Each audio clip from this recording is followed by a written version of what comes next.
মনোনয়ন উৎসব আমরা কিন্তু দেখতে পাচ্ছি দর্শক। এখন কিন্তু ছাত্র দলের প্যানেলের যিনি জিএস পদে লড়বেন তিনি কিন্তু ফর্ম সংগ্রহ করলেন দেখলাম।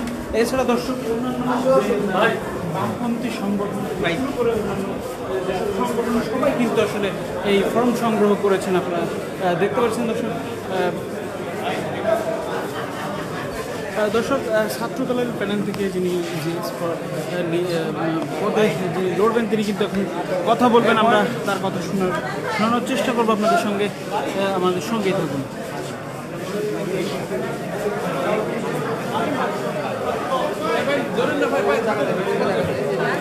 উঠবো নাকি?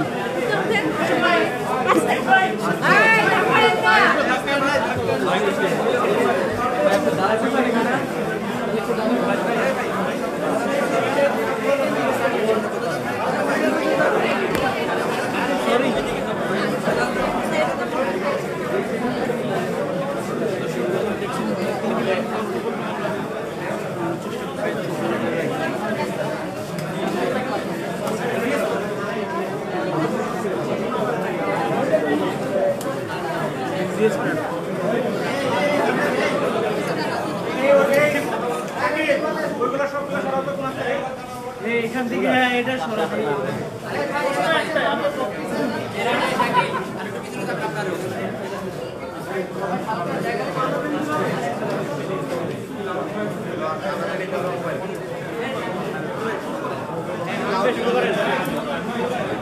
ওকে যাই।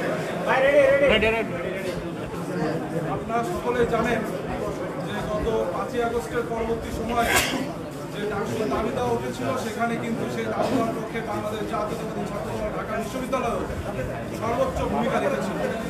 ঢাকা বিশ্ববিদ্যালয় প্রশাসন যতবার ঢাকা বিশ্ববিদ্যালয় ছাত্রদলকে আহ্বান জানিয়েছে সংবিধান সংস্কার প্রস্তাবনা থেকে যত বিষয় ঢাকা বিশ্ববিদ্যালয় ছাত্রদলকে ততবারই রেসপন্স করেছে।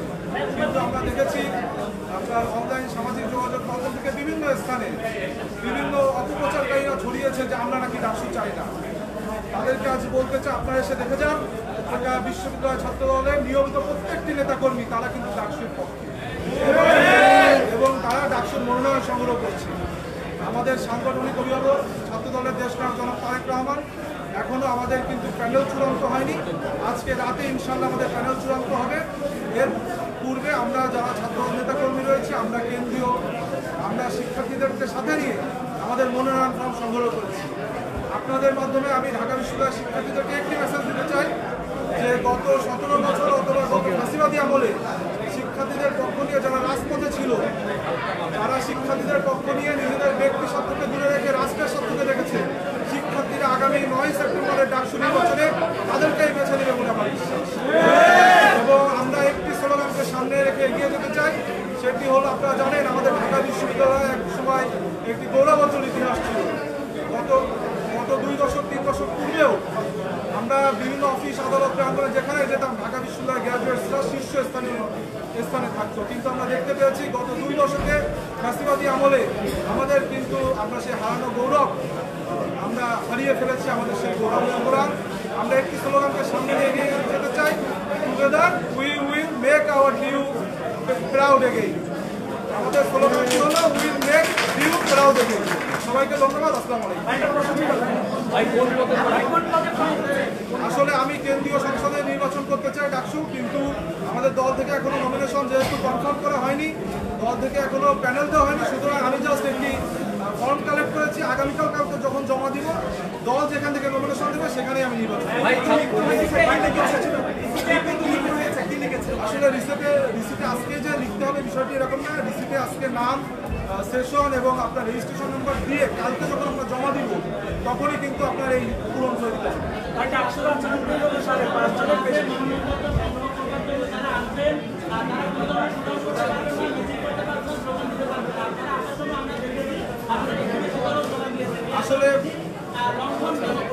আসলে দীর্ঘদিন পর 90-এর পরে আপনারা জানেন 19-এ একটি প্রশ্নবিদ্ধ ডাকসু হয়েছিল।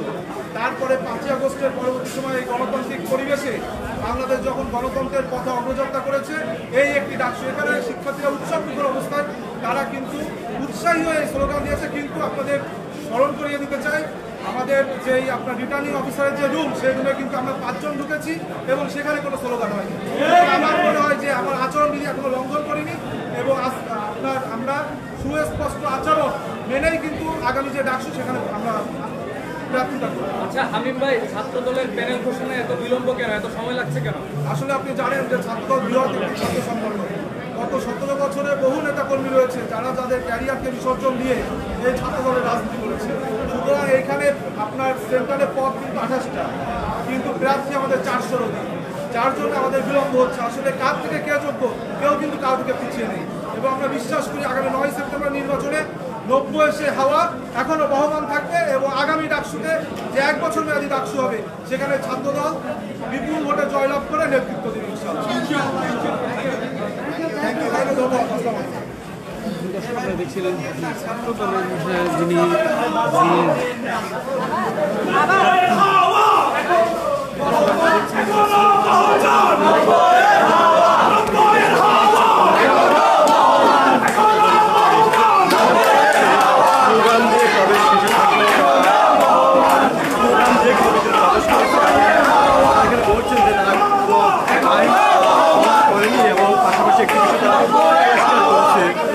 আইন ভঙ্গ করেনি এবং পাশাপাশি কিছু বিষয় আমরা ভিতরে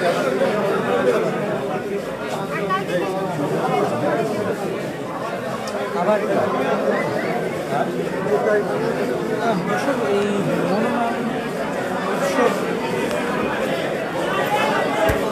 মনোনয়ন উৎসব কিন্তু চলছে। আপনারা দেখছেন যে মনোনয়ন সংগ্রহ করছেন বিভিন্ন সংগঠনের নেতাকর্মীরা। দর্শক আমরা যদি মনোনয়ন যেখানে সংগ্রহ করা হচ্ছে সেখানে আপনাদেরকে নিয়ে যাই, আমরা আপনাদেরকে দেখানোর চেষ্টা করবো সেখানে আসলে এখন কারা রয়েছেন মনোনয়ন সংগ্রহের জন্য। দর্শক কিছুক্ষণ আগে আমরা দেখেছিলাম এখানে বৈষম্য বিরোধী ছাত্র আন্দোলনের ব্যানারে গড়ে ওঠা ছাত্র সংগঠন যে বাংলাদেশ গণতান্ত্রিক ছাত্র বাংলাদেশ গণতান্ত্রিক ছাত্র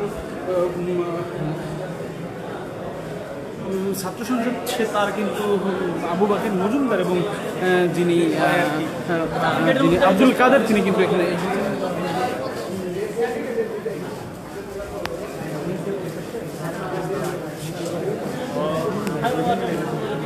একটু কথা বলুন। দর্শক আমরা দেখতে পাচ্ছি একজনকে পেয়েছি এখানে।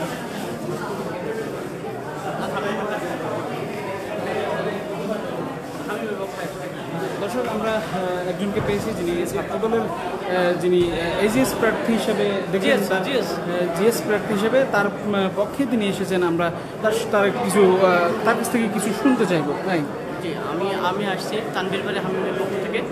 আমি আশাবাদী তানভীর বারে হামিম ছাত্র বিজয়ী হলে বিশ্ববিদ্যালয়ের সাধারণ শিক্ষার্থীদের জন্য কাজ করতে পারবে। আমি শতভাগ আশাবাদী। আপনি কি সিনিয়র নাকি, মানে আপনি সিনিয়র, আপনি তো ভোটার না? না, আমি ভোটার না, আমি আসছি তার পক্ষে শুভাকাঙ্ক্ষী হিসেবে। জি, শুভাকাঙ্ক্ষী হিসেবে। জি, থ্যাংক ইউ। Thank you. দর্শক দেখছিলেন আজিজুল, যিনি তানভীর বাড়ি হেলাল, তার যে শুভাকাঙ্ক্ষী হিসেবে এসেছিলেন। ছাত্রদলের অনেক অগ্রজ কিন্তু এখানে এসেছিলেন বলে আমরা দেখতে পেয়েছি। দর্শক এছাড়া কিন্তু এখানে গণতান্ত্রিক ছাত্র সংসদের যারা আছেন অর্থাৎ তারাও কিন্তু ফর্ম সংগ্রহ করছেন বলে আমরা দেখতে পাচ্ছি। দর্শক আমরা এখন আছি ডাকসু ফর্ম অর্থাৎ যে সংগ্রহ হচ্ছে সেখান থেকে আমরা আপনাদেরকে সরাসরি যুক্ত করেছি। আপনারা দেখছেন এখানে কিন্তু বামপন্থী অনেক সংগঠন কিন্তু এই ফর্ম নিচ্ছেন। এই আপনারা দেখছেন মেঘমাল্লার বসতি, তিনি যে ছাত্র ইউনিয়নের নেতা, তিনি কিন্তু ফর্ম সংগ্রহ করছেন।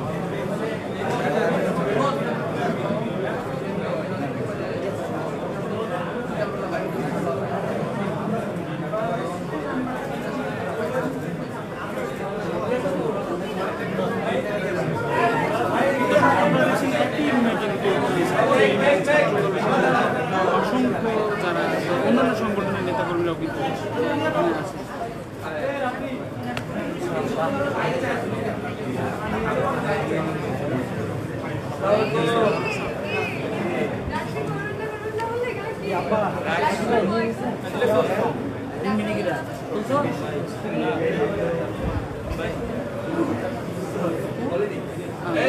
ছিল মনোনয়ন উৎসবের যে সর্বশেষ অবস্থা সেটি কিন্তু আপনাদের দেখানো হলো। এর পরবর্তী আপডেট পেতে দেশ রূপান্তরের সঙ্গেই থাকুন।